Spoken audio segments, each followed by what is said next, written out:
desde que lo pusieron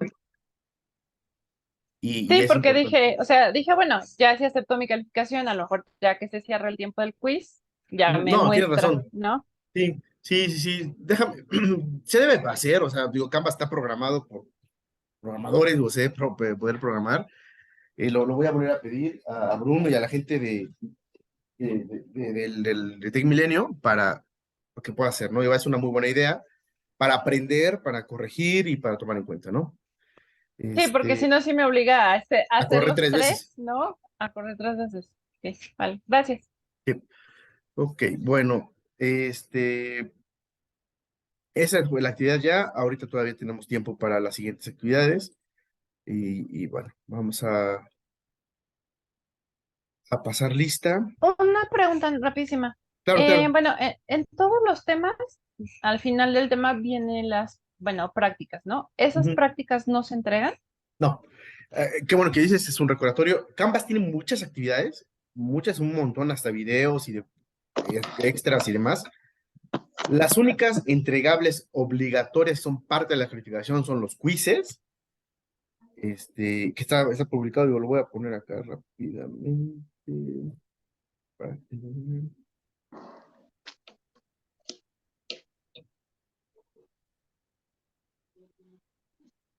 para que vean. Listo. Voy a compartirles.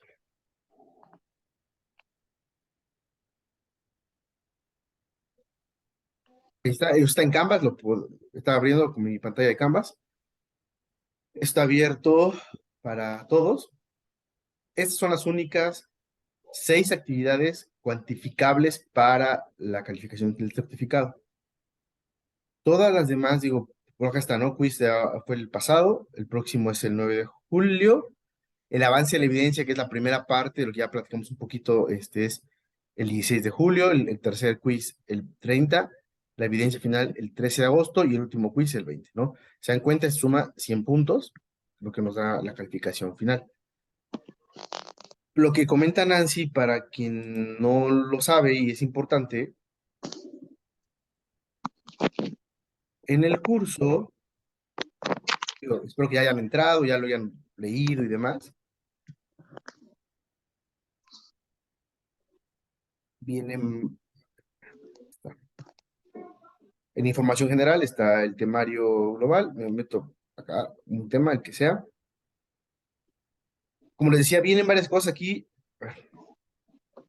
A ver, acá está todo, inicia con un contexto, una historia que nos sirve de referencia para el tema vamos a ver, que va a abordar el texto, la explicación, gráficos y demás.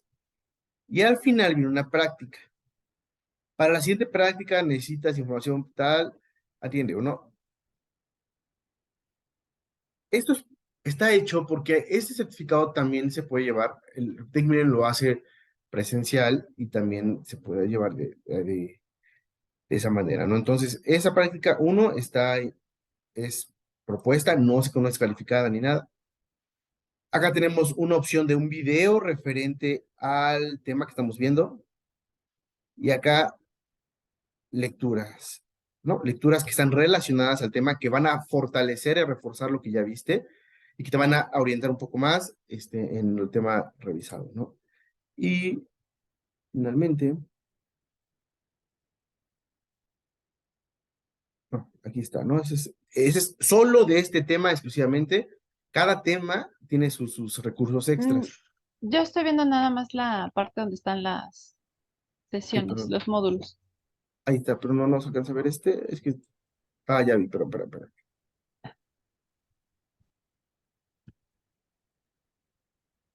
Ahí estamos otra vez. Ándale, ahora sí. Es un temita nada más, que forma parte de un módulo más grande. Aquí abajo, la práctica, aquí la tenemos. Un ejemplo. Aquí al lado derecho, el texto extra que puedes entrar y vas a encontrar diferentes fuentes que te van a ayudar a corroborar. Y un video que se recomienda que tiene que ver con lo que estamos viendo, ¿no? Es un tema, nada más. Adicionalmente, en los entregables, aquí está todo lo que decía. Pues pongamos, hay otra práctica. más práctica de los temas revisados. Tienen que ir, van avanzando conforme los módulos, ¿no? Obviamente, de todas estas, las únicas obligatorias que son entregables es el avance de la evidencia y la evidencia para este curso, ¿vale? TecMilenio ha diseñado el curso, es muy grande y lo va modificando y lo va actualizando, pero bueno, básicamente es para eso, ¿no? La idea es que ustedes solos, como les decía al principio del certificado, el certificado está diseñado para que cada uno solo, desde su computadora, su laptop, su celular, pueda entrar a Canvas y adquirir prácticamente los conocimientos mediante la lectura, el repaso y las actividades. Obviamente estas sesiones son para fortalecer, explicar un poco, retroalimentar, ayudar y como ir guiando y acompañando en esto. ¿Vale? Todo está programado en el tiempo para que se logren las competencias específicas y todos los conocimientos están ahí. ¿Vale? Ok, bueno, como todas las sesiones, está grabándose, estará disponible la liga para que la visiten. Les invito a abrir sus cámaras, por favor, para poder interactuar y vamos a pasar lista. Ok, empezamos con Martínez Laborde Gabriela.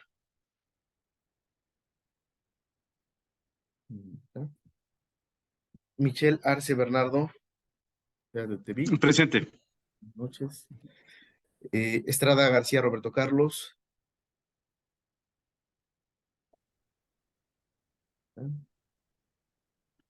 Ábalos López Claudia Alejandra.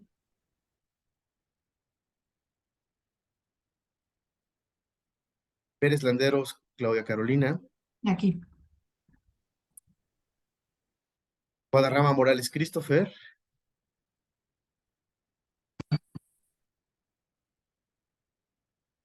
Veo a Christopher por ahí, pero creo que no está. Hola, buenas noches, profe. Presente. Buenas noches. Gracias. Acá estoy, acá estoy.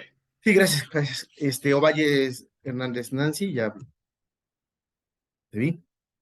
Jiménez López Freddy, Yo, presente. gracias. Torres Duarte Zaira, Hola, aquí está el profesor. hola. Aguilar Romero Daniel, Buenas noches, aquí presente. buenas noches. López Ramírez Daniel Octavio, Buenas noches, profesor. buenas noches. Y finalmente Arias Hernández Carla Belén. Profesor, aparezco como Antonio Rodríguez Macea, me conecté un poquito más tarde, pero soy Gabriela Martínez. Ok, gracias por Por avisarme. favor. Gabriela, perfecto. Y Arias Hernández Carla, por ahí, pero no está, pero no está. Ok. Va. Bueno, vamos a empezar la presentación del día de hoy.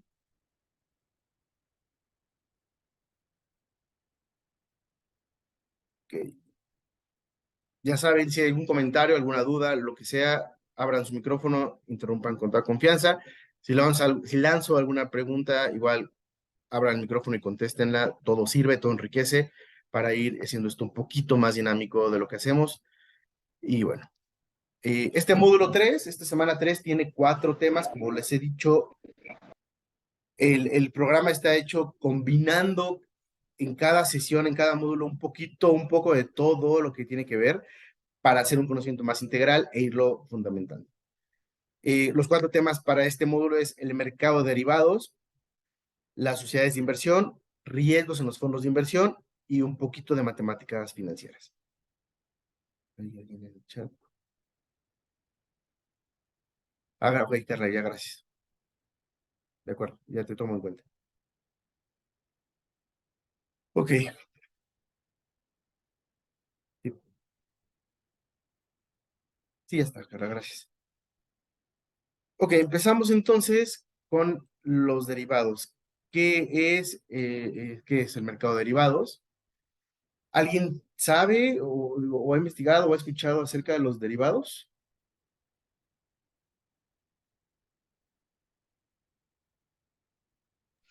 Sí, son instrumentos financieros que derivan su valor de un producto subyacente. Exacto. que pueden ser tanto futuros, swaps, opciones, etcétera. Es correcto, exactamente, Bernardo. Muy bien. Exacto. Digo, Bernardo, tal cual nos dice aquí, el Banco de México lo define de una manera muy similar, ¿no? Habla ya del mercado de derivados, es aquel a través del cual las partes celebran contratos con instrumentos cuyo valor depende de otros. Ahorita vamos a ver un poquito más a detalle.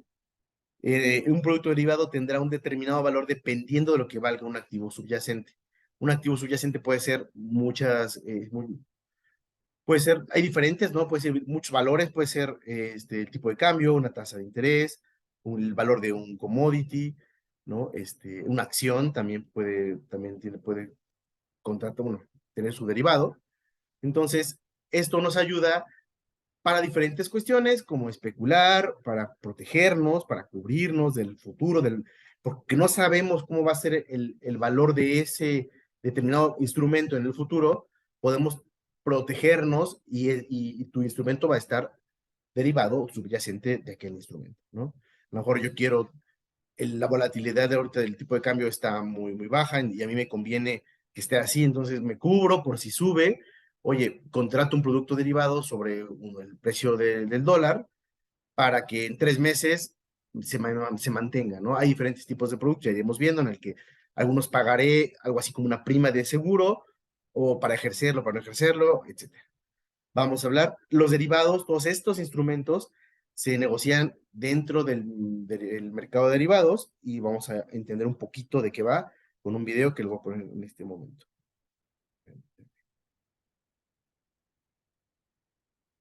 No.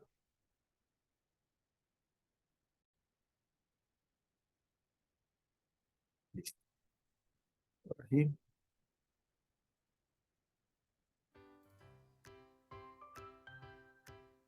¿Qué son los instrumentos derivados?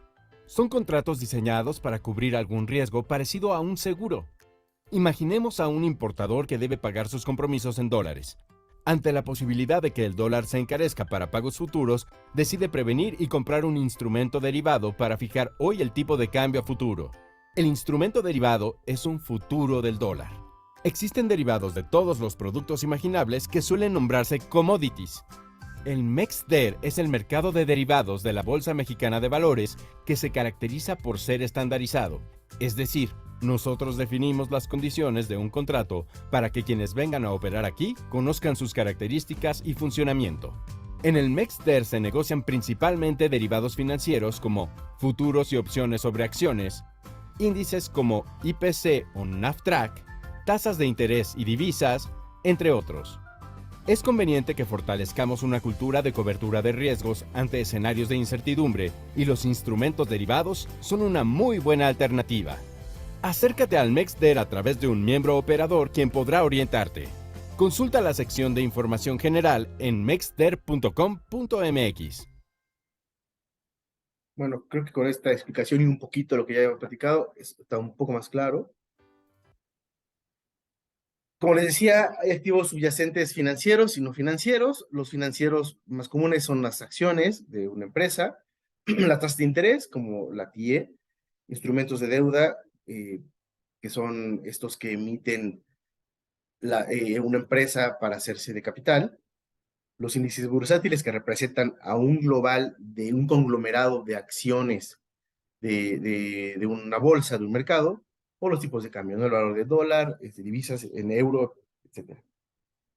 Y los no financieros, que también se pueden negociar, son el maíz, petróleo, oro, gas natural, los commodities, ¿no? El carne de res, etcétera. Son valores que su precio se puede especular, y como decía el video, también podemos cubrirnos ante la incertidumbre y si es que estamos negociando y comprando, haciendo negocio con esos activos.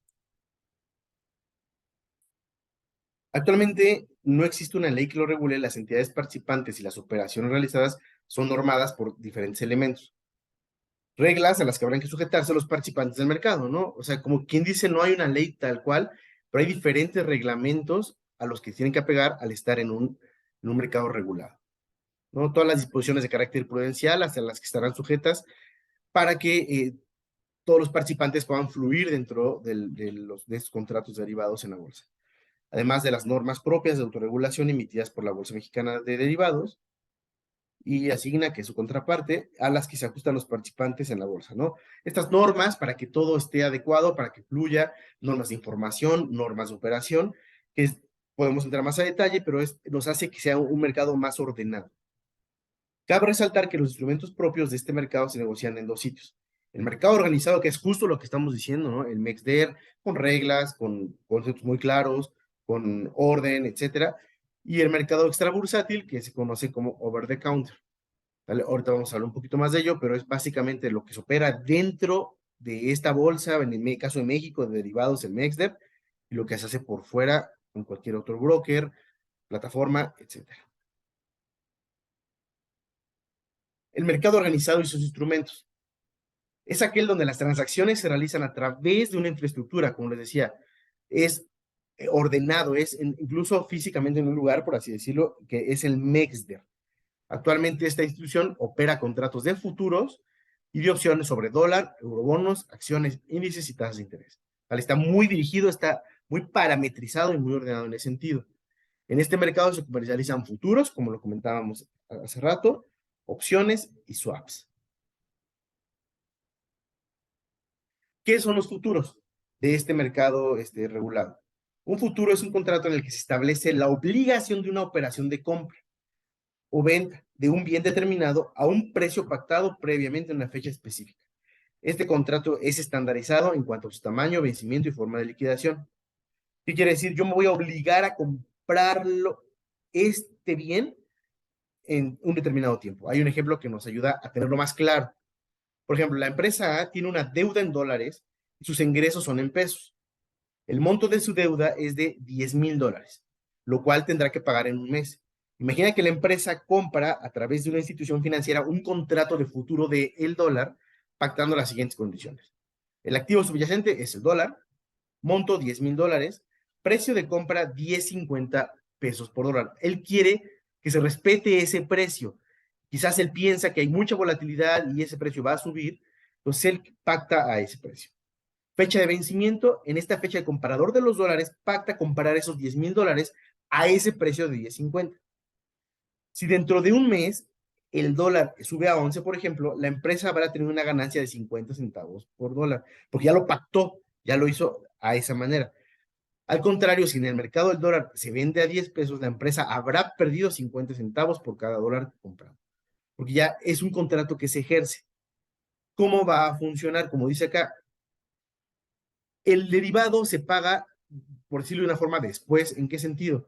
Yo lo pacté a 10.50, mis $10,000. Oye, pero ya valen 11. Entonces yo voy a pagar esos $10,000 a 11 pesos, pero voy a recibir estos 50 centavos, por así decirlo, de ganancia, con lo que voy a netear y voy a tener una compra real de 10.50. ¿Vale? Pero si el dólar ya bajó, yo lo voy a comprar a 10 pesos, como está en el mercado, pero tendré que pagar esos 50 centavos extras por cada dólar que compre, lo que implicará que tuve una pérdida de 50 centavos por cada dólar.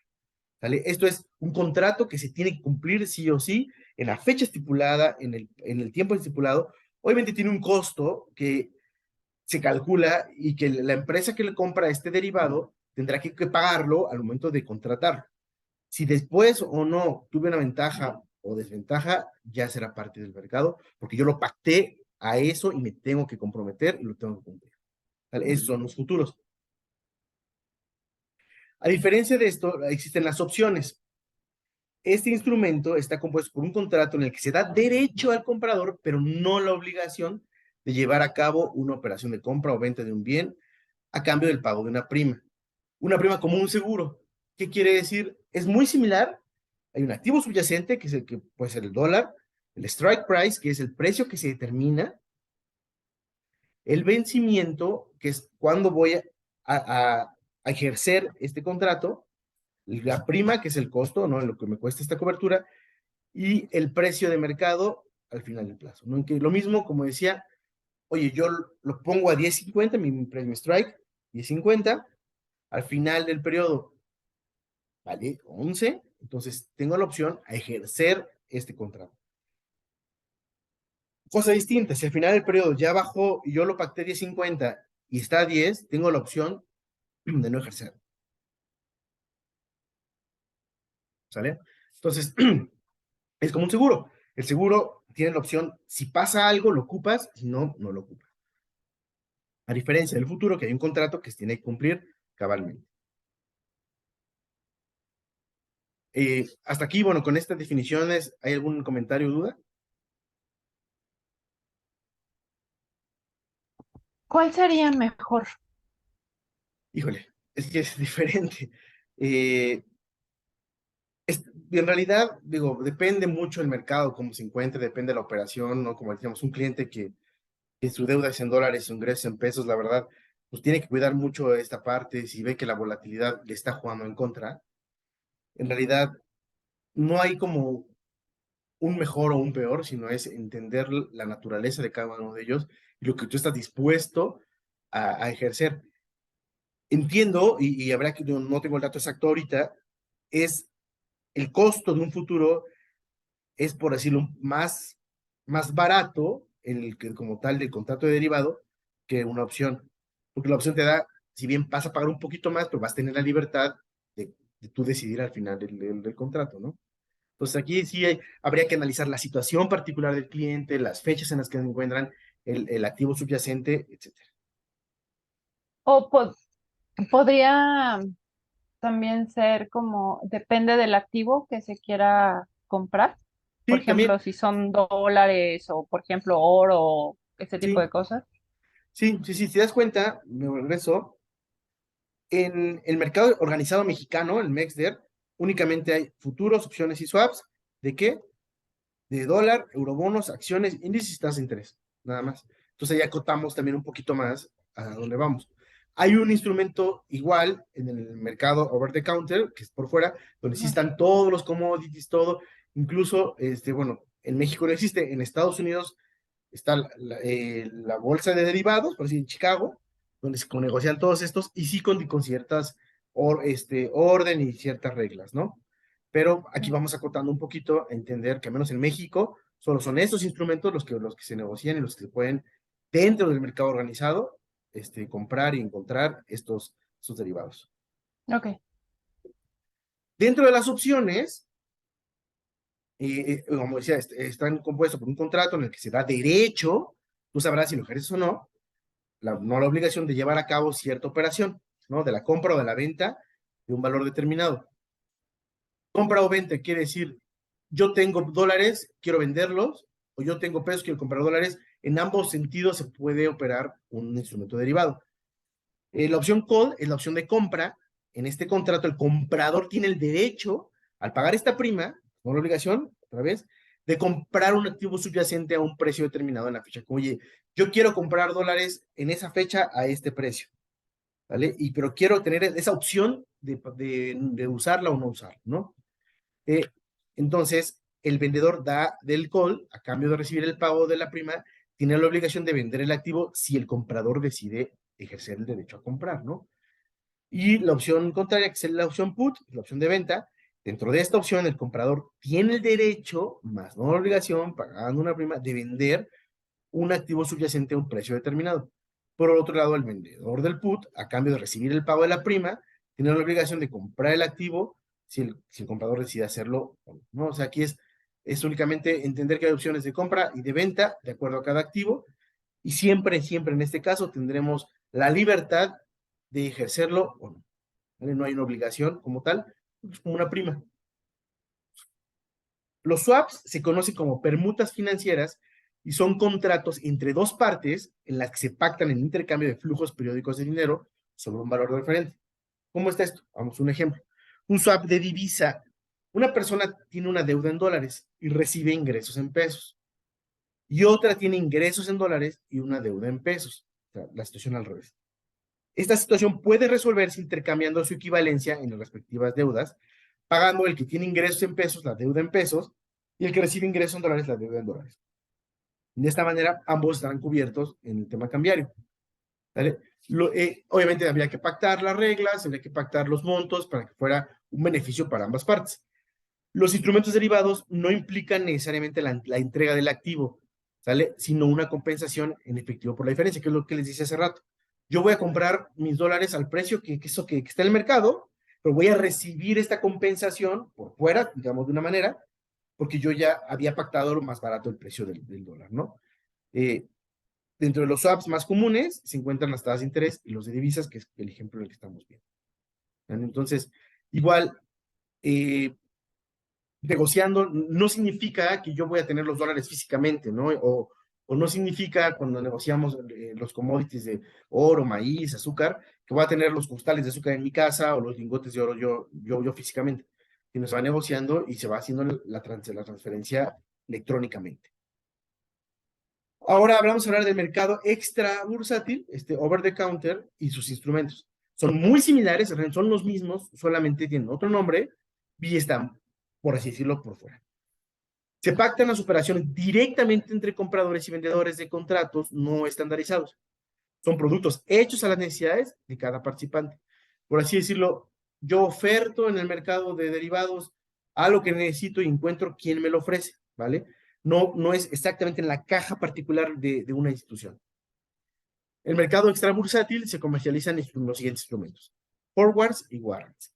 ¿Qué es un forward? Es un contrato donde se establece la obligación de una operación de compra-venta de un bien determinado a un precio establecido, ¿vale? Es como un futuro, igualito, a una fecha específica, solamente que en el mercado extrabursátil sean los forwards. Y los warrants son contratos en donde se da el derecho a comprar, más no la obligación de comprar o vender un activo y a cambio del pago de una prima, ¿no? Igual que las opciones. Decía, son las mismas operaciones, solamente que se hacen por fuera del mercado, el mercado regulado, y es algo así como una compra entre particulares. ¿Cuáles son las diferencias en estos dos mercados? Vamos a verlas. Del lado ahora vemos el mercado extrabursátil, que es el over the counter, y el mercado organizado, que es el MESTER. La primera, el modo en el que se realizan las operaciones. Por fuera, en el mercado extrabursátil, las negociaciones de contrato se realiza, como les decía, entre comprador y vendedor. Pudiendo estar yo en México, en mi comprador en Tokio, en Japón, en Estados Unidos, en España, aquí, donde sea. Y las negociaciones dentro del MEXDER se realiza por medio de la bolsa de derivados, propiamente con sus sistemas y todos sus procesos. Las características de los activos: en el extrabursátil las partes estipulan el contrato, el precio, cantidad, todo entre los dos, llegan a un acuerdo. Y en el mercado de derivados, en el MEXDER, los contratos ya están previamente estandarizados, así como el precio, cantidad, etc. ¿Qué flexibilidad existe? En el extrabursátil es un contrato hecho a la medida, ¿no? De cada uno de los dos, de esa cobertura. Y en el MEXDER son contratos totalmente estandarizados, ¿no? Por decirlo, no hay flexibilidad. ¿Qué garantías se involucran? En el extrabursátil realmente no hay garantías, más que la palabra, un contrato interno, etc. Y en el mercado de derivados, la Cámara de Compensación administra dichas garantías, ¿no? Que se realice realmente esa transacción. Esa es la garantía, al final, que ese valor, esos dólares, ese valor de dólares, pase de una persona a otra. ¿Qué riesgo de incumplimiento existe? En el extrabursátil, la verdad, existe un mayor riesgo. Como tal, no hay un intermediario que absorba el riesgo, que cuide de la parte que podría llegar a incumplir. Y en el MEXDER, en el mercado organizado, los contratos son garantizados por la Cámara de Compensación y Liquidación.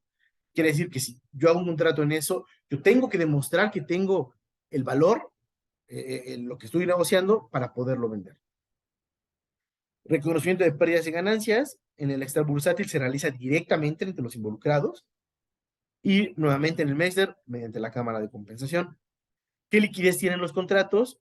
En el extrabursátil puede ser escasa, porque primero porque es un contrato hecho a la medida y es difícil encontrar una contraparte, ¿no? Si yo tengo esto, quiero exactamente esto, tendré que encontrar quien requiera y quien esté dispuesto a hacer ese clic conmigo, que tenga esa necesidad, además de que no hay un mercado secundario formal. Y la liquidez, o sea, la liquidez es qué tan fácil puedo venderlo, qué tan formal puedo hacer líquido esto. En el MEXDER es mucho más amplia, porque ya son contratos estandarizados y existe un mercado secundario. ¿Qué quiere decir un mercado secundario? Yo lo vendí, me lo vendieron, yo puedo venderlo a encontrar a alguien que también dentro de este estándar, dentro del MEXDER, me lo quiera comprar, ¿no? Acuérdense que el mercado primario, regresando a las acciones, es cuando un emisor vende su acción directamente, yo la compro, está en el mercado primario, y el mercado secundario es, yo tengo esta acción, ya se la compré, yo se la vendo a otro, y se la vende a otro, y es el mercado secundario. ¿Qué regulación existe en el mercado over the counter? No hay. Y en el mercado, en el MEXDER, las autoridades propias, ¿no? Que participan dentro de este mercado organizado. Vamos a ver un videito, un resumen de los derivados. Sé que es un tema, si bien complejo, como para unos minutos, como lo estamos viendo ahora, una noche rápido, la verdad es una embarrada muy general, que yo les invito a leer un poquito más. En Canvas, en la plataforma, está mucho más explicado, con más ejemplos, y también hay mucho texto, muchos recursos alternos para poder entenderlo y poderlo tener más claro. Pero espero que este video ayude para que lo podamos comprender un poquito más.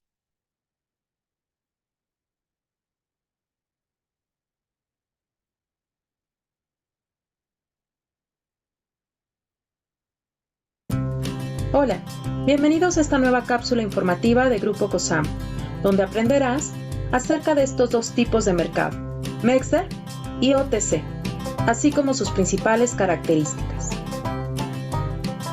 Es importante saber que el mercado de derivados es sumamente amplio. Dicho esto, podemos clasificarlo principalmente en dos tipos según su regulación: mercado organizado, MEXDER, y mercado no organizado, OTC.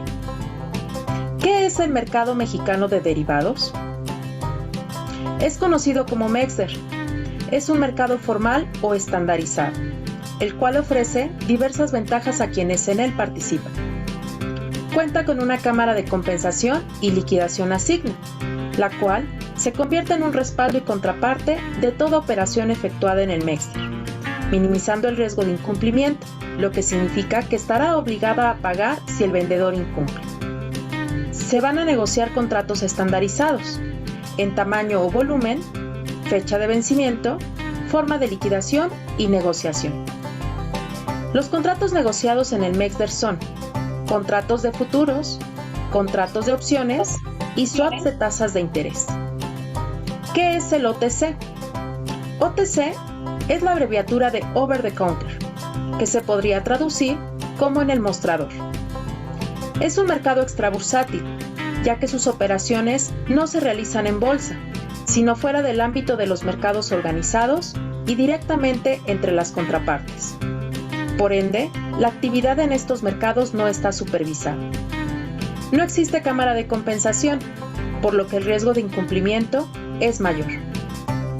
Se van a negociar contratos hechos a la medida, es decir, no están estandarizados y están hechos a medida de las partes. Los contratos negociados en el OTC son contratos de forwards, contratos de warrants y swaps. Estas son las principales características de los mercados de derivados. Hemos llegado al final de esta cápsula. Espero haya sido de tu agrado. Nos escuchamos en la siguiente. Hasta luego. Ok. Aquí hasta acá terminaríamos este resumen general de los derivados. No sé si alguien tenga algún comentario, alguna duda, alguna experiencia previa con derivados, algo que sepan, algo que hayan visto. No, este video está dentro de los que están en la plataforma, ¿verdad? No estoy seguro, pero yo estoy haciendo un video de toda esta sesión y Ok, vas a tener la liga para entrar. ¿Vale? de acuerdo. Sí, digo, en realidad sirve mucho para cubrirnos, ¿no? Para cobertura. Hay quien logra especular y hacer negocios con los diferentes derivados, como les digo, de cualquier instrumento se podría hacer. Incluso hoy, todo este tema, por ejemplo, de las criptomonedas y demás, existen derivados propios de eso. Y obviamente se recomienda que, al igual que las acciones, cualquier tema de este tipo de, pues bueno, de volatilidad y de complejidad, tenga una asesoría de un experto y de un asesor calificado para hacerlo, ¿no? Entonces, son instrumentos muy interesantes que, digo, pues si podemos ahondar, hay muchísimos tipos más y se desprenden más características. Digo, si alguien de ustedes, por ejemplo, está certificado ante la MIB, seguramente tendrá que conocer y tendrá que tener mucho más conocimiento acerca de esto, o si en algún momento se va a certificar, esto lo entenderá mucho mejor, obviamente a más detalle, con más tiempo, para conocer este tipo de operaciones. Pero bueno, igual durante el curso, en siguientes módulos, iremos viendo algunos temas de derivados un poquito más a fondo, no tanto, honestamente, pero para que entenderlo y tener, como les decía, el objetivo de nuestro curso, tener claro los conceptos y saber también de qué se trata y poder y despertar en nosotros esa inquietud de investigar y de conocer un poco más. ¿Vale? Entonces continúo.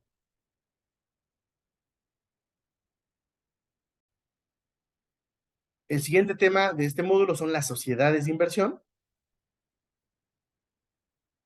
¿Qué es una sociedad de inversión? Suena a una sociedad mercantil, ¿no? A una empresa, más o menos es lo mismo. Una sociedad de inversión o fondo de inversión, ojo aquí para que lo tengamos bien claro ya siempre, cuando nos referimos a sociedades de inversión y fondos de inversión, nos referimos a lo mismo.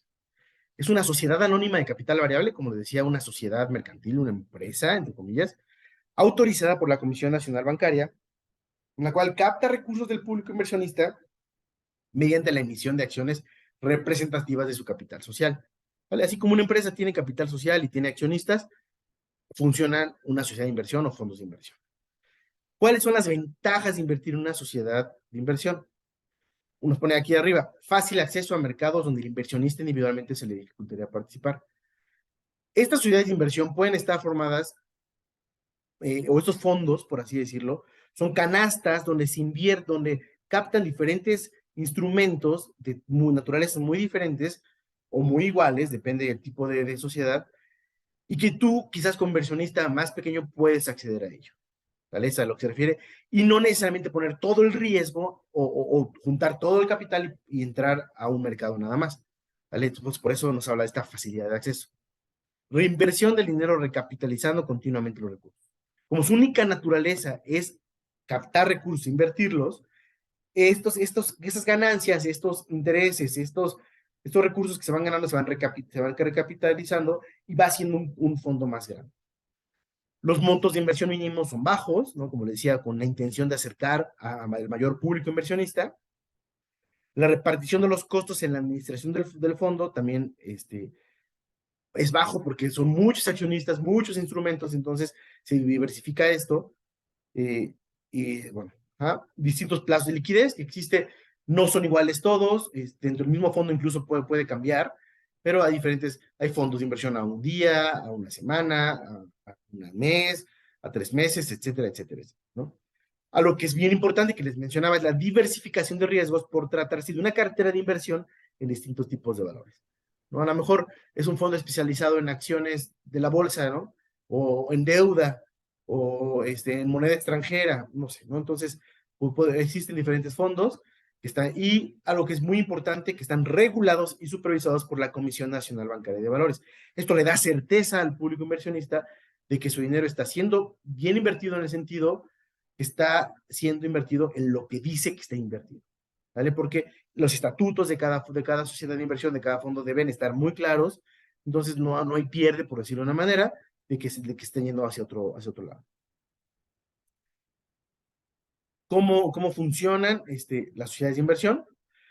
Aquí hablamos de una operadora de fondos de inversión. ¿Qué quiere decir? Es una sociedad que opera otras 3 sociedades diferentes, ¿sale? Aquí podemos ver, la operadora tiene 3 fondos de inversión, el fondo 1, fondo 2, fondo 3, todos son sociedades anónimas de capital variable. Compra títulos, la operadora compra títulos y acciones en el mercado, y cada fondo tiene su particularidad y está hecho de una manera diferente, está con un poco más de riesgo, con un poco menos de riesgo, sus componentes son diferentes. En el fondo 1 vemos que son CETES, tenemos 20%, UDIBonos 25%, bondes 35%, obligaciones 20%. Como ven, son instrumentos propios del gobierno, con mucha certeza, con rendimientos no tan volátiles, un poco más bajos, pero seguros, muy certeros. Seguramente ese fondo, a quien se le ofrezca será a clientes muy conservadores, porque conoces, bueno, el rendimiento del CETE, los UDIBonos, etcétera, los bondes y demás, los puedes ver y es abierto y sabes cómo se va a desempeñar. La cartera del fondo 2, son acciones impresas. En este caso, tiene a Vitro, Alfa, Televisa, Cemex y BIM. No sé en qué momento se generó este fondo de inversión, pero probablemente en ese momento eran acciones muy sólidas, muy fundamentadas, muy ordenadas, pero no le quita el riesgo de ser acciones, ¿no? Al final, el mercado nadie sabe qué va a pasar, entonces puede ser una cartera dirigida a personas mucho más abiertas al riesgo, mucho más conocedoras también, y quizás también, como se recomienda, invertir en una parte de su patrimonio en ese fondo, ¿no? No todo el patrimonio. Y la cartera 3 es un fondo mixto, hay CETES y bondes que tienen mucha certeza, que son instrumentos de la tesorería, y acciones de las mismas empresas, ¿no? Entonces, quizás aquí es un poquito un mix, un perfil medio de conservador y no tan cerrado al riesgo, ¿vale? Una sociedad de inversión o fondo es una sociedad anónima. Bueno, se regresó, permítanme, perdón. Ahí está. Se me repitió esta. ¿Qué operaciones puede realizar una sociedad de inversión? Bueno, hasta acá con lo que les definí, con la definición, lo que hemos visto, ¿alguien tiene alguna duda, algún comentario acerca de estas sociedades de inversión?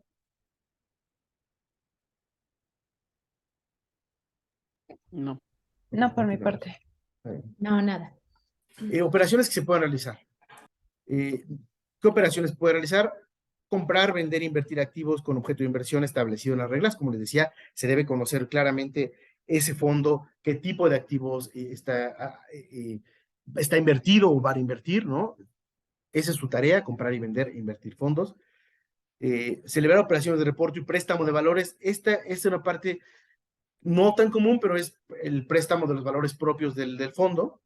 Adquirir acciones que emitan, que por ejemplo un inversionista necesita vender acciones de un fondo de inversión para pagar la reparación de su coche, por ejemplo, por lo que solicitará al promotor de la distribuidora la venta de sociedad. O sea, ¿qué quiere decir?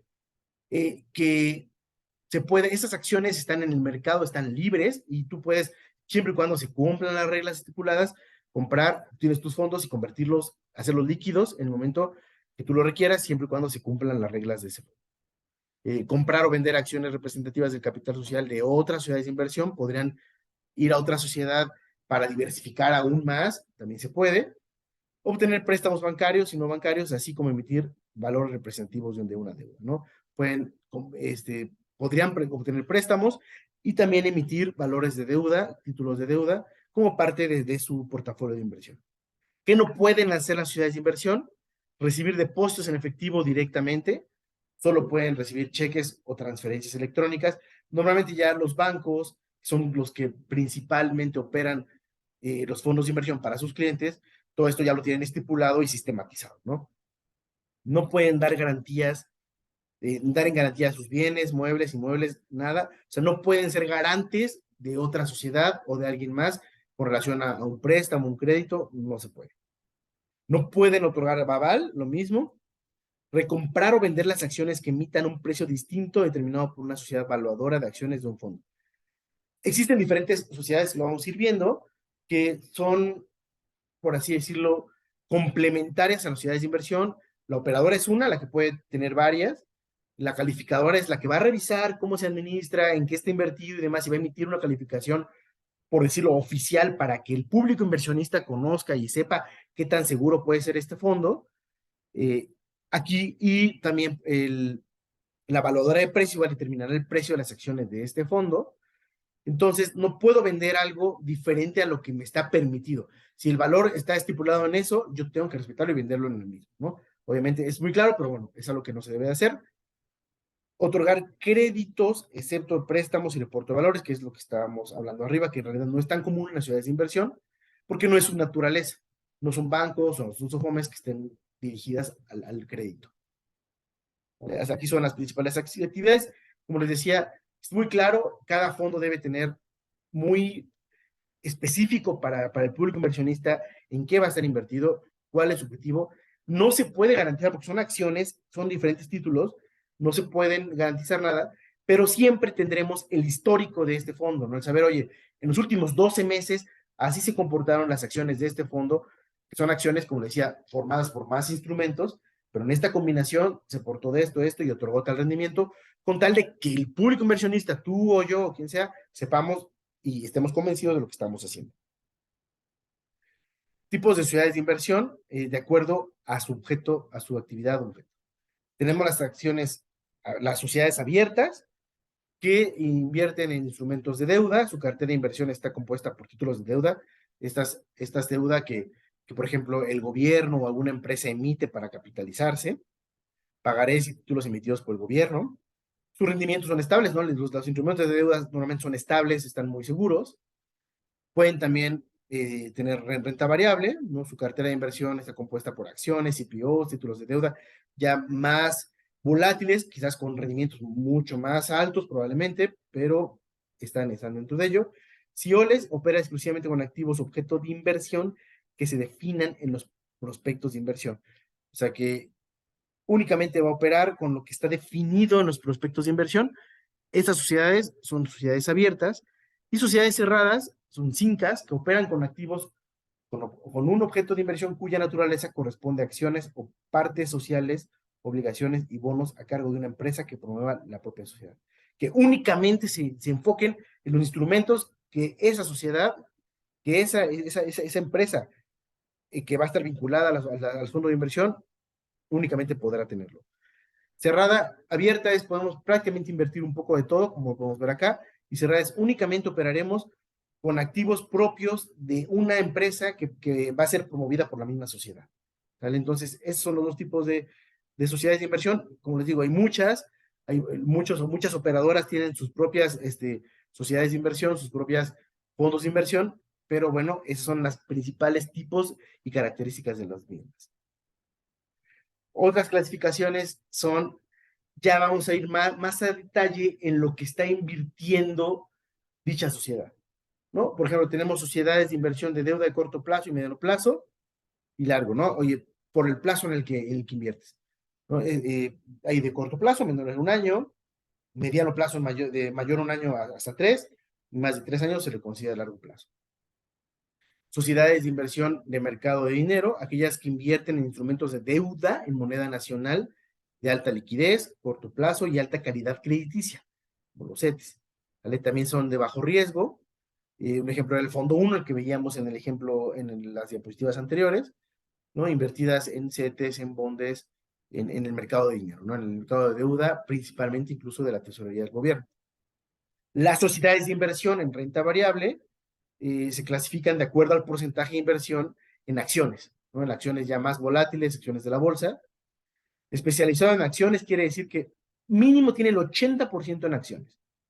Cuando es mayoritario de acciones, se le llama de esa forma, una inversión máxima del 80 y mínimo 50 de acciones. Luego, mayoritariamente títulos de deuda, es inversión máxima en 80 y mínimo de 50 en instrumentos de deuda. Y especializado en valores de deuda, inversión mínima del 80% en instrumentos de deuda. ¿Vale? Es de acuerdo a donde está invertido y a lo que está, a la naturaleza y características de estas inversiones que tiene propias en esta canasta.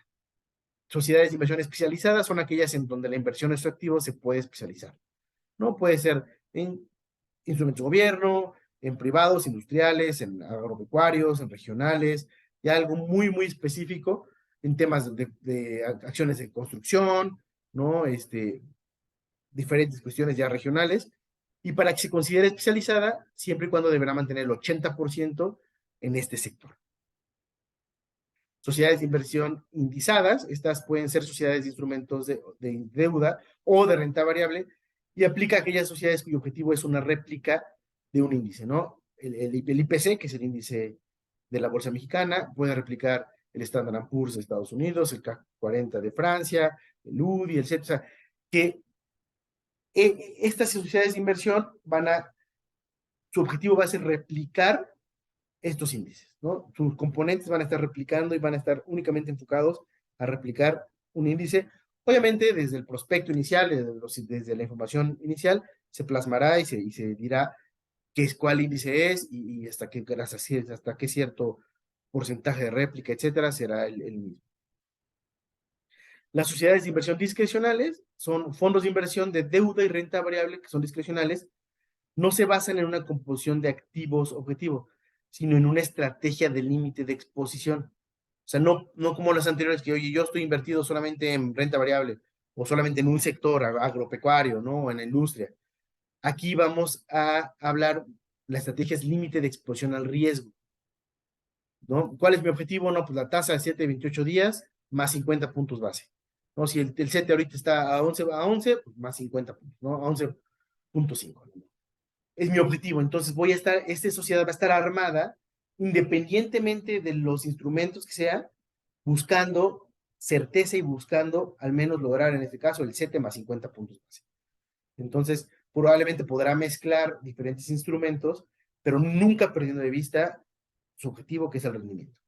Entonces, a diferencia de los otros, estos discrecionales pueden ir tomando un poco de todo, siempre enfocados al rendimiento objetivo, que bueno, aquí que el objetivo es el rendimiento. Y el 7, sociedades de inversión de cobertura cambiaria, se especializan en títulos de deuda en donde tengan al menos un 80% de activos de su cartera indexados a otra moneda. Pueden ser dólares, euros, con el objetivo de darle al inversionista una cobertura cambiaria, ¿no? Ante esta volatilidad, estar cubierto por los tipos de cambio. ¿Hasta acá tenemos alguna duda? ¿Perdón? Ajá, el 5 no me quedó claro. Sí, normalmente estas, bueno, pues ya, el objetivo, o sea, el IPC, si ubicamos que es el IPC, el índice de precios, es el IPC, las principales acciones de la bolsa mexicana, tiene una tendencia de crecimiento. Por ejemplo, esta sociedad de inversión buscará instrumentos que tengan que ver y poder con esto replicar este comportamiento. Estamos viendo que a lo mejor el Standard & Poor's 500 en Estados Unidos está teniendo un crecimiento muy bueno, entonces trataremos de emular ese crecimiento juntando acciones, como copiando, por decirlo de una manera, para poder llegar a al mismo rendimiento con nuestro fondo de inversión. Ok. ¿Vale? Eso es Vale. una copia, un seguirlo y tratar de hacer estrategias para continuar replicando ese índice, ese valor. Ok, de acuerdo, gracias. Yo tengo una duda también. Claro que sí. No me queda como que 100% claro Sí, dime. la diferencia entre una operadora y el fondo. O sea, ¿el fondo para qué quiere a la operadora? ¿Por qué el fondo no Al opera? revés, la operadora tiene a los fondos. O sea, hay una empresa operadora para tener acceso a más público inversionista y tener diferentes opciones que ofrecer, por decirlo así, crea o genera estos fondos diferentes de inversión. Ok, digamos, la operadora es la tenedora de los fondos. Exactamente. Pero cada Pero puede haber empresa, un fondo. cada sociedad es independiente. Ok. Entonces, ¿Pero puede haber un fondo sin operador? No, porque ¿quién lo va a operar? ¿No? Entonces, es Ajá. como la calificadora. Oye, ¿puedo ser fondo y calificadora? No, debes ser tu calificadora, puede ser un tercero que te va a calificar. Ok. Son las reglas. Ok. Sí, por ejemplo, algunos bancos que no tienen operadoras de fondos de inversión van con operadoras externas, del que sea, y traen los fondos propios, las sociedades propias de esta operadora, para comercializarlo en tus propios clientes. Eso se da entre los bancos no tan grandes, que un banco grande, al ser un grupo financiero, tiene su propio operador. ¿Vale? Ok. Y digamos, si una operadora solo tiene un fondo, o sea, se podría identificar que él es el fondo que opera sus propios recursos, digamos. O legalmente no se puede. Es un tener fondo ese cerrado, tipo. sí. Es el CINCAL que decíamos, que Ah, nace ok. únicamente para operar sus propios instrumentos, sus propias acciones. Ah, ok. Ah, O ya, sea, ya, ya, ya. Ok. no es abierta a traer, oye, tengo un fondo de moneda extranjera, un fondo de instrumentos de puro gobierno y un fondo de acciones industriales, ¿no? Ya no se podría, ya sería nada más centrado en sus propios instrumentos. ¿Vale? Ah, ok, ok.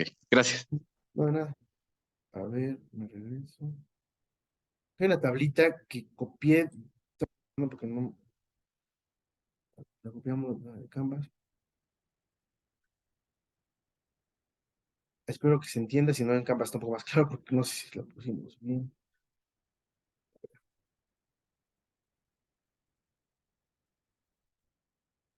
Ok. Factores que afectan los precios. Obviamente, digo, independientemente de los factores, si tenemos un fondo que está únicamente especializado en instrumentos de gobierno, por ejemplo, en CETES y en la TIE y demás, en CETES, perdón, si la TIE sube, obviamente va a tener una plusvalía ese fondo, porque todo va a estar indexado y todo tiene que ver con los fondos gubernamentales. Obviamente, si hay una mezcla, pues será diferente. Hablábamos hace rato de los indexados al IPC. Si el IPC va a crecer, va a replicar las acciones que están invertidas en el IPC y va a tener este crecimiento, ¿no? Entonces, bueno, aquí nos va a hablar factores. Tasas de interés del mercado de deuda suben, los precios de los instrumentos de deuda en las sociedades de inversión van a bajar. Por consecuencia, al bajar tendremos una minusvalía. Si las tasas de interés del mercado de deuda bajan, los precios en instrumentos de deuda tenderán a subir, tendremos una plusvalía del valor de ese fondo de inversión. Luego, si hablando de precio de acciones en el mercado de capital baja y los precios de instrumentos de nuestro instrumento en renta variable emulan a esas acciones, vamos a bajar y va a haber una minusvalía. En los precios de las acciones del mercado de capital, el precio de las acciones que están en el mercado normalmente suben y tenemos un instrumento de renta variable en nuestras sociedades de inversión, va a subir y va a generar una plusvalía, ¿no? Son efectos que, si bien no podemos ver una regla determinante, porque como lo hacemos en los mercados, no hay una manera de tener esta certeza. Simplemente son reglas que tratamos de emular, y como lo decía al principio, particularmente en un fondo de inversión no se puede garantizar un rendimiento, ¿sale?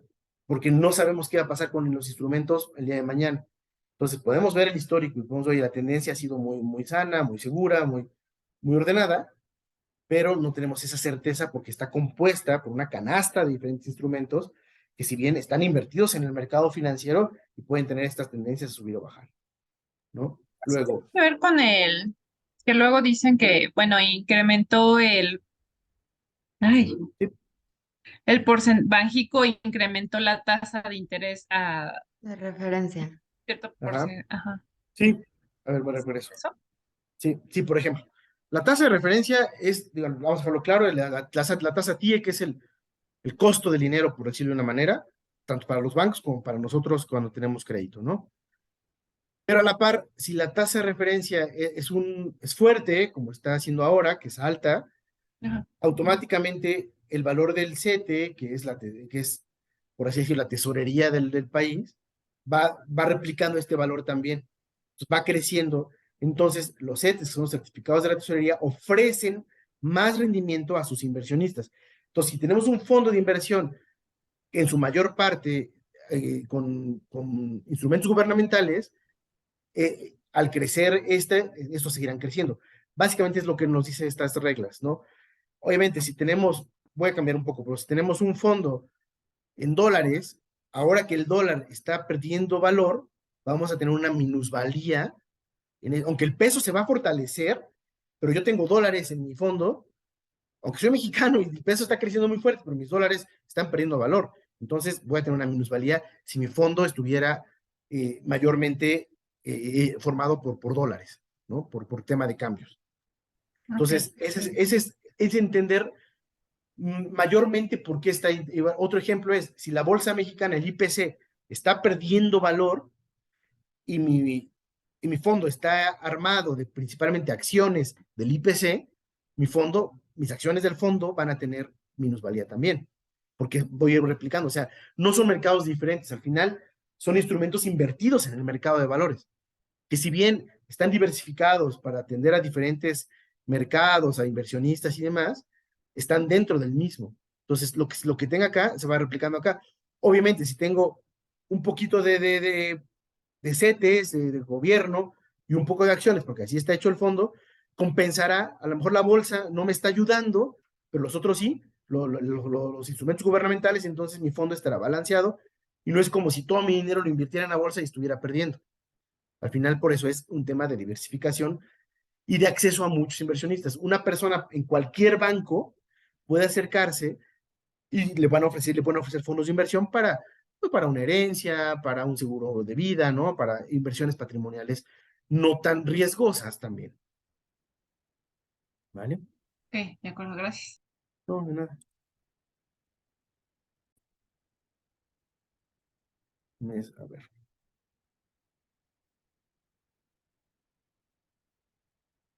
Hace rato hablábamos de empresas como la operadora, como hablábamos, Freddy, están las calificadoras, que nos ayudan a ponerle una calificación a estos fondos y nos va a ayudar a clasificarlos también.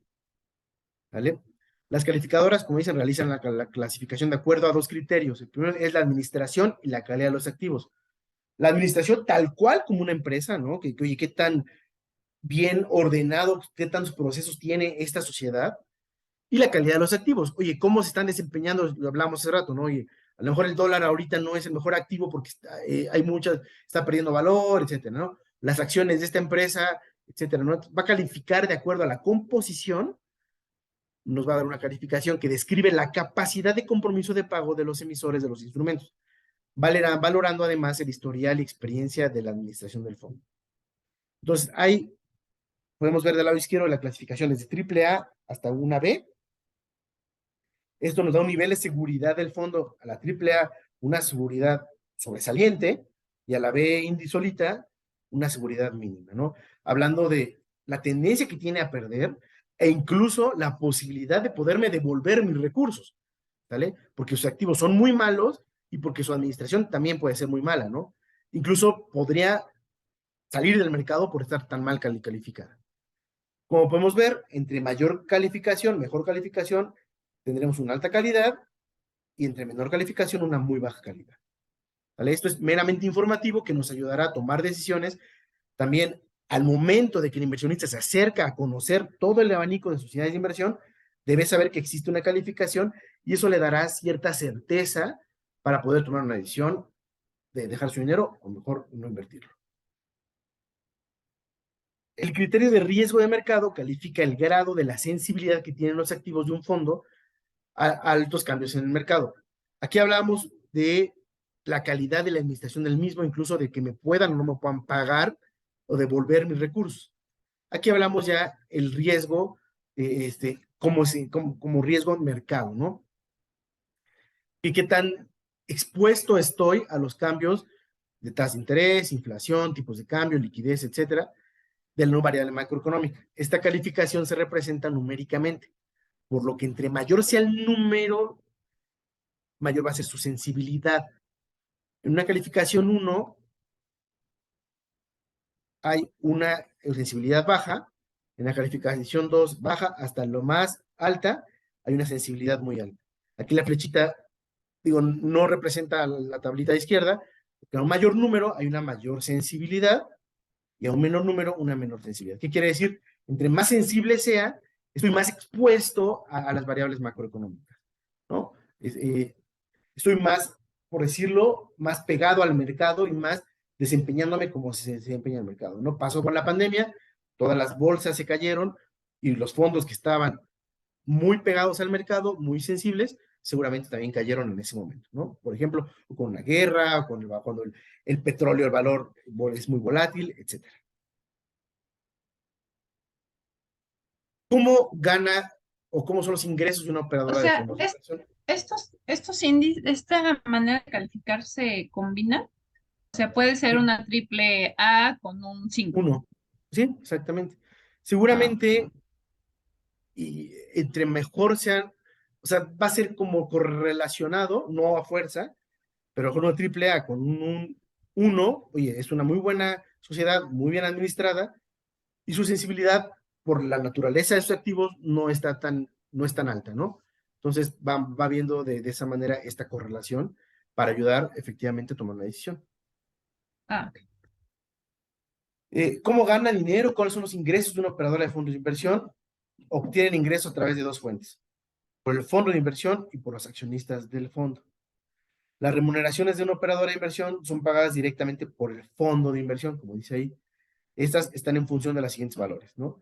La administración de los activos, la compra y venta de los mismos, el desempeño del administrador de los activos, la distribución de las acciones, la evaluación, no de las acciones. A ver, ojo, si el fondo tiene acciones de Cemex, no tengo que ver, o sea, sí con Cemex, pero la administración de Cemex es otra.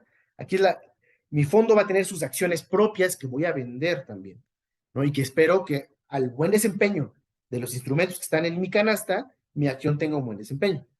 Entonces, bueno, me regreso, tiene que ver la distribución de las acciones, la evaluación de las mismas, la clasificación de los valores, la proveeduría de precios, depósito y custodia de valores y la contabilidad. No son esta administración, como les decía, como fue una empresa particular, lo que va a determinar también la utilidad y la ganancia del mismo fondo. ¿Cómo se calcula el rendimiento en una sociedad de inversión? Se genera después del pago de comisiones, los costos de transacción e impuestos, y se calcula de la siguiente manera. El rendimiento efectivo, ¿no? Que es lo que realmente mi rendimiento del fondo es muy sencillo y es muy básico. Es el precio final de la acción entre el precio final, el precio inicial. Mis acciones costaban 100 pesos, ya cuestan 110, ya quitándole comisiones y demás, quiere decir que mi fondo se comportó correctamente y a los que compraron mis acciones yo les voy a entregar acciones ya no de 100 pesos, sino de 110. Entonces será un crecimiento del 10%, ¿no? Menos 1 entre 100, se va a dar el 10%. El rendimiento analizado es lo mismo, pero es únicamente en un periodo de un año. Yo compré esta acción de este fondo el 1 de enero y al siguiente 1 de enero, ¿cuánto me otorgó, no? La otra no habla de un periodo determinado, puede ser hoy la compré y la vendí en 15 días, y esta habla de un periodo de un año, y nos ayudará a saber cómo se desempeñó en ese ejercicio el fondo. Evaluación de la posición en un fondo de inversión. Aquí podemos ver dos fondos, podemos ver el fondo Value F2B y el Value F3B. De mi 100% de dinero tengo 85% en el fondo de arriba y 15% en el de abajo, lo que representa 255,000 pesos en el de arriba y 45,000 en el de abajo. El precio de cierre de la acción del 30 de mayo fue de 110 en el de arriba y el precio de cierre fue de 227. Tenía 2,299 títulos en el fondo de arriba y 198. Al 1 de junio, mi evaluación me da de 250, bueno, el precio de arriba, el precio de abajo, teniendo un remanente de 61.09. Yo tenía 300,000, al final tuve una ganancia de 61.09, ¿no? Hablando de un día para otro, como podemos ver, pero así se compone esta cartera de esta persona. Al final es el precio final menos el precio inicial del periodo de tiempo que lo tuve, ya sea un día o un año o el tiempo que sea, es lo que va a representarme en ganancia finalmente, ¿no? Como se miden las acciones, etcétera, es el valor, lo que me costó, lo que yo invertí, y al final lo que recuperé. Si ese valor de recuperación es menor, quiere decir que ese fondo tuvo pérdidas, ¿no? Al final, de mis 100 pesos me devolvieron 90 porque ya perdió valor, bueno, es lo que se recuperó y hubo una minusvalía. Otras alternativas para invertir, ¿cuáles son? Con el uso de nuevas tecnologías y plataformas, ahora es posible invertir directamente en la compra y venta de acciones sin necesidad de un intermediario, que es lo que era una de las razones de ser de los fondos, ¿no? Ahora bien, ya tú puedes meterte a internet, encontrar acciones mexicanas, extranjeras, dólares, yenes, euros, y comprarlos en el tiempo real y venderlos. Claro que se puede. Ya no es necesario ir a un fondo de inversión. Pero bueno, hay diferentes ventajas y desventajas. Las ventajas, claramente, tú tomas las decisiones, tú sabes cuándo comprar y cuándo vender, tú lo sabrás. Tienes acceso al desempeño de tu portafolio en cualquier momento, puedes ir viendo, oye, le metí, creció, perdió, ¿no? Metí 100,000, ya está en 110,000, qué bueno, está creciendo, o al revés, está perdiendo. Puedes ver la información en tiempo real, 24 horas al día por internet. Puedes empezar montos mínimos, ¿no? Oye, no, voy a meter $100, tal. Incluso puedes hacer simuladores sin gastar dinero propio. Pero ¿qué desventajas existen? Para alguien sin experiencia, sin conocimiento, pues es muchísimo riesgo, ¿no? No hay una regulación, por lo que se tiene que validar la plataforma en la que estás entrando, porque pues, podría haber muchos fraudes, no sabes qué puede pasar. Entonces, eso es una alternativa, ¿vale? Hasta acá digo, seguramente han escuchado y seguramente conocerán, cada día es mayor el acceso a esto, pero pues existen estas desventajas que podríamos enlistar muchas más, pero bueno, son una de tantas, ¿no? ¿Y por qué mete el tema aquí? Porque para esto nacieron los fondos de inversión, para que un inversionista sin tanto capital pudiera invertir y estar en el mercado. Riesgos de los fondos de inversión, riesgo y volatilidad, ¿no? El riesgo financiero es la probabilidad de una variación negativa en el rendimiento. Es el riesgo, es la posibilidad de perder, ¿no? La posibilidad de que algo malo pase, ese es el riesgo, ¿no? Debido a cambios en variables económicas, financieras, aunque este fondo traiga muy buen rendimiento los últimos 48 meses, está muy bien cuidado y demás, no sabemos realmente qué pueda pasar, ¿no? Que el precio de los valores, la paridad del tipo de cambio, una baja en la calificación, también puede afectarnos. ¿Cuáles son los principios en cuestiones de riesgos? A mayor incertidumbre, mayor riesgo. Toda inversión tiene un riesgo, pero ya lo habíamos dicho. A mayor rendimiento, hay mayor riesgo. A mayor plazo, mayor riesgo. El riesgo se puede diversificar o atenuar, claro que sí se puede, pero no se va a eliminar. Al final, puedo tener un riesgo muchísimo menor, pero no voy a eliminarlo. Y la diversificación de disminuye el riesgo, ¿no? Entre más esta canasta tenga diferentes instrumentos, entre mi inversión esté más diversificada, mi riesgo será menor. En los fondos de inversión, hablamos de la volatilidad aunada al riesgo. La volatilidad es un término definido como una medida de intensidad de los cambios aleatorios, ¿no? ¿Qué tanto estos cambios, estos bandazos me pueden estar afectando y hasta dónde pueden llegar? Ya sea en los rendimientos, en el precio del instrumento, a lo mejor un precio que empieza el día en $10 y al mediodía ya vale 20 y luego 20 y luego baja 9 y luego esa volatilidad, ¿no? Esa rapidez con la que puede cambiar el precio de dicho instrumento. A mayor volatilidad en un fondo de inversión, habrá mayor probabilidad de obtener altos rendimientos, claro que los hay, pero también hay mayor riesgo de pérdidas potenciales. Así como tengo chance de ganar mucho, hay chance o probabilidad de perder mucho. Si es un fondo con una menor volatilidad, menor probabilidad de obtención de altos rendimientos, digo, quizás no accederé a tan altos rendimientos, pero el riesgo de pérdidas va a ser menor, ¿no? Entonces aquí la pregunta clave sería, ¿cómo saber cuándo y en qué invertir? Para esto tenemos, bueno, hasta acá no sé si tengan algún comentario o duda. Si quedan claros los conceptos, ya vamos avanzando al riesgo, a la volatilidad. Son conceptos muy claros y muy entendibles, pero bueno, si tienen algún comentario, adelante.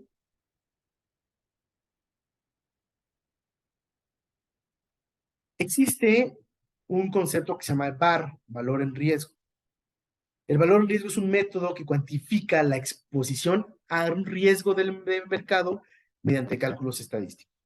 Este riesgo representa la pérdida máxima que puede tener un instrumento o un portafolio de inversión en relación con la probabilidad en un tiempo determinado. Ojo, es un instrumento nada más y es una cuantificación nada más, no es certeza de nada, ¿vale? Aquí nos habla como muy acotado, decir, esto es lo máximo que podrías perder en tener un instrumento en relación a una probabilidad, conociendo esa probabilidad de pérdida o de ganancia en un tiempo determinado. ¿Vale? Está muy acotado y aún así no sabemos hasta dónde pueda llegar. Es la pérdida máxima. ¿Vale? Como les decía, por más que se ha intentado inventar modelos estadísticos, matemáticos de probabilidad, no hay un modelo que diga perfectamente invierte en esto, tanto tiempo, tal. No, al momento no lo existe. Hay muchos modelos que se acercan y que ayudan, claramente sí los hay, y entre más los conozcamos tendremos mucho más información, pero no hay una certeza de nada. Nada más es importante recalcar ese punto. Hablando del valor en riesgo, el límite máximo de VAR forma parte del régimen del fondo de inversión y es incluido en su prospecto de información. En este documento que hablábamos, donde nos describen al fondo de inversión, van a mencionar este valor en riesgo, ¿no? Acotado también con ciertos lineamientos. Incluye lo siguiente, ¿no? El límite máximo de valor en riesgo establecido para el fondo en función a sus características. El valor en riesgo máximo que ha tenido en el año, hablando del pasado, y el valor en riesgo promedio del año. ¿Vale? ¿Cuál fue el máximo y cuál fue el promedio? ¿Vale? Por eso es importante en el documento de información clave para la inversión. ¿Vale? Esta informacióncita está en todos estos documentos de información, entonces es importante conocer qué representa este VAR para saber hasta dónde este fondo está preparado o se espera que pueda tener riesgo o pérdidas. El VAR debe mantener en su cálculo los siguientes lineamientos. Nivel de confianza 95%. No podemos tener un nivel de confianza del 100%, porque mismo que les decía, no podemos ver el futuro y no se puede saber. Periodo de muestra mínimo un año hacia atrás, ¿no? Conocer cómo se desempeñó este fondo en esos 365 días. Horizonte hipotético a un día, y la metodología puede ser paramétrica o de simulación. Vamos a ver de qué se trata. Perdón, aquí no vamos a, perdónenme, es un tema que vamos a ver más adelante, ya en cálculos de VAR, incluso hay más en plataforma. Ahorita por el tiempo, si se dan cuenta, ya son casi las 9:30. Estamos tomando únicamente la definición para entender este acotamiento de lo que significa el VAR, ¿no? Nos va a dar, ese cálculo va a venir en el prospecto de información y nos va a decir cuál es la pérdida máxima esperada en un día. ¿Vale? Nada más como referencia. Es importante que lo conozcamos, que sepamos que se trata de eso, pero al final, les repito, ningún fondo puede garantizar absolutamente nada. Vamos a hablar de tipos de riesgo en una ciudad de inversión. Existen dos tipos de riesgo, los no cuantificables y los cuantificables. Los primeros no pueden ser medidos en bases estadísticas, ¿no? Los no cuantificables. Pero por otro lado, los riesgos cuantificables se pueden dividir en otras clasificaciones. Riesgo discrecional y riesgo no discrecional. El riesgo discrecional nos habla riesgo de crédito, de liquidez y de mercado. El de crédito es una pérdida potencial por falta de pago, como decía. Ya no puede pagar el emisor, o sea, ya no tiene fondos. El riesgo de liquidez, pérdida potencial por venta anticipada, o sea, que lo venda antes de tiempo y que lo mismo nos quedemos sin liquidez. Y riesgo de mercado, pérdida potencial ante cambios que afectan a la evaluación, ¿no? Yo esperaba que este fondo fuera así, pero el mercado se comportó de una manera distinta, entonces tengo el riesgo de que se pierda ante esas fluctuaciones. Y los riesgos no discrecionales resulta de la operación del negocio, en este caso de la emisora. Los riesgos no discrecionales están presentes en la operación misma. ¿Sale? Ya como empresa, por decirlo de una manera, está compuesto por el riesgo operativo, el cual se refiere al riesgo potencial por fallas en los controles internos, errores en el procesamiento de información, resolución administrativa, etc. Y se divide en tecnológico y legal. El tecnológico por daños en temas de sistemas, información y demás, hardware, software y demás. Y riesgo legal, la pérdida potencial por incumplimiento a las disposiciones legales, ¿no? Por quizás el fondo hizo algo que no debía haber hecho, invirtió en algo que no tenía que ser, entonces tenemos este riesgo de pérdida que por el tema legal podamos perder nuestros recursos.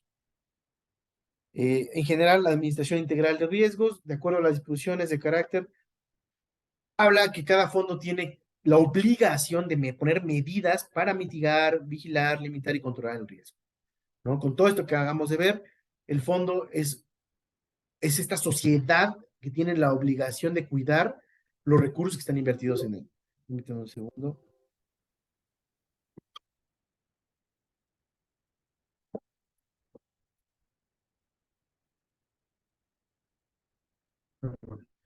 ¿No? Entonces, básicamente, todas las sociedades de inversión están obligadas a tener una administración integral de riesgos, son vigiladas, son monitoreadas, y están muy cuidadas para cuidar el riesgo al que están exponiendo a todos los inversionistas. Hasta acá terminaríamos el tema de sociedades de inversión. Al final voy un poco más rápido porque ya me está ganando el tiempo. Si hubiera alguna duda, de verdad, me la pueden mandar por mensaje si quieren, por el WhatsApp, por correo, para que ahondemos un poquito más, con la intención de no atrasarnos y de no acabar más tarde, ¿sale? Bueno, matemáticas financieras es el primer tema de matemáticas financieras que va dentro de este módulo. Nos habla, bueno, todas las operaciones financieras implican un costo por el uso del dinero, ya sea recursos financiados o recursos invertidos. ¿Qué quiere decir este costo? Es el interés. ¿Sale? Cuando tú inviertes, ganas un interés. Cuando tú pides prestado, pagas un interés. Este costo, las matemáticas financieras lo estudian, lo miden, lo cuantifican. ¿Vale? Para comprender bien este término, vamos a conocer los tipos de tasas. Nos hablamos de la tasa de inflación, tasa de interés nominal y tasa real. La inflación, como sabemos, es el proceso de incremento de precios, ¿no? El Banco de México pone un objetivo y trata de evitar que sea más alto. Al final, la inflación hace que nos alcance para menos, que el poder adquisitivo sea menor y que los precios sean mayores, ¿no? Dicho indicador se obtiene del promedio de los precios de la canasta básica, ¿no? Al final, todos estamos enterados de que la inflación tiene una tasa propia, que ahorita más o menos ha rondado en el 8%. ¿Qué quiere decir? Que con lo que tenía 100 pesos antes, ahora te va a alcanzar para 8% menos, ¿no? Luego lo que costaba 100 pesos antes, ahora vale 108. Hay diferentes conceptos de inflación, digo, no quiero ahondar tanto, son temas un poco más como teóricos. La inflación acumulada habla de en un periodo de tiempo, varios periodos, cuánto se fue teniendo. Inflación remanente es la máxima inflación que puede ocurrir para que sea traspasado un límite, ¿no? Los límites los pone el Banco de México. La inflación de todo un año, la inflación analizada por Banxico es aquella que se calcula a partir de los índices que marque Banco de México, y la inflación promedio, ¿no? Todas estas inflaciones sirven para medir el incremento de los precios. Ahora, una tasa, si hablamos acá, la tasa de interés, la tasa de inflación, la tasa efectiva. Es la tasa que realmente actúa sobre capital y se calcula a partir de un periodo determinado. Es la tasa que te van a pagar, ¿sale? Hablando de conceptos nada más, aquí hablamos de conceptos, ¿no? Independientemente del número de capitalización, es la tasa que tú vas a recibir al final del periodo. Porque muy bien, alguien puede decir, oye, la tasa nominal es del 12%, como lo podemos ver acá, ¿no? 12%. Pero cada mes me van a estar capitalizando intereses, y esos intereses se van a volver a invertir a todo el capital. Entonces, mi tasa efectiva anual va a ser no del 12%, sino del 12.74. Espero que esté claro esto, ¿vale? Es porque se calcula la tasa nominal, es la tasa que tú ves en el contrato, la que ves donde tú firmas, pero como te van a ir pagando por periodos mensuales, por ejemplo, que tú vas a ir recibiendo este dinero, entonces al final, esta tasa no es del 12%, es del 12.74, ¿no? En este caso. En el ámbito de las tasas a tratar, siempre serán anuales y efectivas. Este resultado es una tasa equivalente a la tasa del 12% anual capitalizable diariamente, aquí era diario, ¿no? Diario, yo voy capitalizando los intereses, y si gané un peso de interés, lo meto al capital, y ahora tengo mi capital más un peso, y se vuelve a invertir todo. Ya no es mi capital nada más, el con el que yo empecé. Esos intereses que voy ganando los voy metiendo a la bolsa, y esta bolsa va generando más intereses todos los días. Por eso es una tasa efectiva. ¿Sale? El rendimiento que se obtiene en la compra-venta de una acción está compuesto por dos partes. Bueno, también las acciones, el rendimiento que tú ganas por una acción es la diferencia del valor, ¿no? Lo que yo decía, hoy me costó 10, la vendí en 11, gané 1.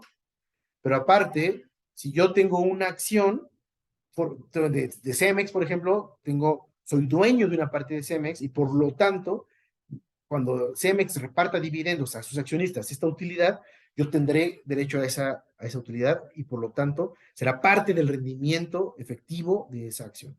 ¿A qué nos referimos con la tasa efectiva? Es lo que realmente, independientemente ahorita del instrumento en el que invierta, del pagaré o de la acción que sea, es la tasa que yo recibiré efectivamente al final del periodo que yo esté invirtiendo.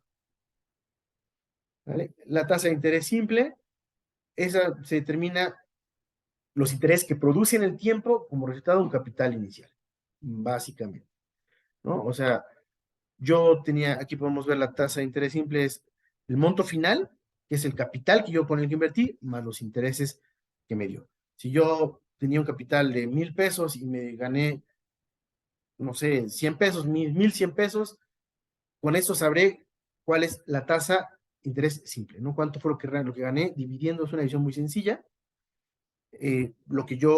Para conocer cuánto es lo que realmente en el tiempo, comparado con mi capital inicial, gané en ese momento, ¿no? En otras palabras, es la cantidad de dinero que se paga por el uso del dinero en el tiempo. ¿Vale? Entonces aquí podemos ver la tasa de interés, nos dice básicamente, ¿no? Me perdí acá porque se me fue la imagen, pero es la tasa de interés simple. Yo invertí 100 pesos a un año a una tasa del 10, entonces me va a dar 10 pesos, entonces al final mi tasa de interés va a ser 10%, básicamente, no hay más. Eso se trata de una tasa de interés simple. La tasa de interés compuesta tiene que ver con la tasa efectiva. En este caso ya hablamos de capitalizaciones específicas. ¿Qué quiere decir? esa inversión que yo hice de un año, mes con mes me va a pagar mis intereses. El primer mes gano intereses, los meto a mi capital, ya tengo más capital porque tengo un poquito con los intereses, pues ya es mayor y vuelvo a invertirlo y así cada mes voy capitalizando esos intereses y me van generando una mayor ganancia, ¿no? La capitalización es el incremento de intereses que se genera en el periodo anterior, meterlo ahí mismo, y el periodo de capitalización es el periodo de tiempo en el que el interés puede ser convertido a capital. Puede ser diario, quincenal, mensual, trimestral, etc. Tenemos aquí la fórmula. Yo no quiero andar ya tanto, ya se me está pasando el tiempo. Y bueno, básicamente es eso. Les pido una disculpa por no ahondar tanto, pero tampoco quiero quitarles más tiempo. Todos estos temas están muy explicados en Canvas, de verdad. Les invito a leerlo, a complementar un poquito con lo que vi acá. El tiempo se nos fue. Mil disculpas, de verdad. Espero haber sido de ayuda en algo, espero haberles transmitido estos conocimientos, pero igual cualquier duda que se ofreciera, si hacen las actividades propias de cada unidad, como lo vimos hace rato, y surgen dudas ahí, con toda confianza, díganme, yo ya tengo todas las actividades hechas, las tengo que conocer, entonces lo que se requiera, estoy para servirles, con tal de que vayamos avanzando en este camino sincrónico, diseñado por la institución para que esos temas estén lo más claros posible. Les agradezco mucho el tiempo, no sé si alguien tiene algún comentario, alguna duda, algo. Sí, solo lo de las tasas de los tipos de tasas de interés viene también en el material, profe. Sí, todo está ahí. Ah, ok, Sí, sí. sí, mi obligación Muchas es gracias. tomar un poquito, de los textos, no puedo meter de más, ese es un alineamiento muy específico de Tecmilenio, porque vamos en el camino todos juntos, ¿no? Al final trato de aclararlo con palabras más claras, a veces más complicadas, pero todo está ahí. Si hubiera cualquier duda, comentario, lo podemos revisar con toda confianza por WhatsApp, por correo electrónico.